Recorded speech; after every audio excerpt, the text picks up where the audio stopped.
Katherine Dunham wasn't just any performer. She was a trained anthropologist who traveled to Haiti and Jamaica, studying sacred dances that white America had never seen. When she brought those movements to Broadway and Hollywood, critics called her work primitive and too sensual. Her dancers moved with African rhythms, wore vibrant Caribbean fabrics, and refused to tone down their blackness for white comfort. But Katherine didn't just challenge audiences with her art. She challenged the system itself.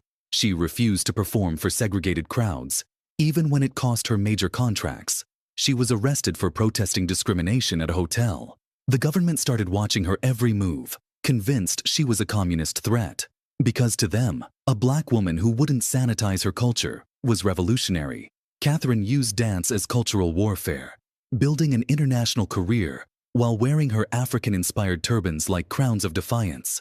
She proved that black expression didn't need white approval to be powerful. Lincoln Perry, known as Stepin Fetchit, became incredibly wealthy in the 1930s by playing lazy, foolish characters that made white audiences laugh. But here's what most people don't know. Perry wasn't actually slow or simple. Behind the scenes, he was sharp, calculating, and brilliant with money. He owned multiple cars, lived in mansions, and negotiated deals that other black actors could only dream of.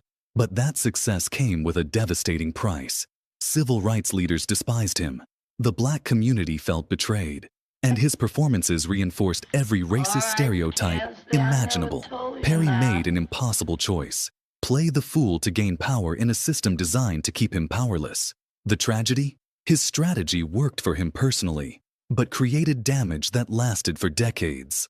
Other black actors struggled to get serious roles because Hollywood executives thought audiences only wanted to see black performers as comedy relief. One man's survival became an entire community's burden. The complicated legacy of Lincoln, Perry, Stepin Fetchit. Diana Ross wasn't the most talented singer in the Supremes, but Berry Gordy, the founder of Motown, had other plans for her. Gordy strategically pushed Ross to the front, even though Florence Ballard had the stronger voice. He controlled every decision: what she wore, how she moved, who she dated. But this wasn't just business. Gordy was romantically obsessed with Ross, and that obsession drove every major career move. As Ross rose to superstardom, the group fell apart. Florence and Mary felt betrayed and pushed aside. The friendships that started the Supremes crumbled. Ross got everything she wanted: fame, fortune, and Gordy's attention. But the cost was devastating. She lost her closest friends, the group that made her famous, destroyed by the very success they created together. Gordy's manipulation gave Ross the world, but took away the people who helped her reach it. Sometimes the price of stardom isn't just what you sacrifice, it's who you lose along the way. Did you know that before Oscar Micheaux became America's first major black filmmaker, his marriage was already destroying him?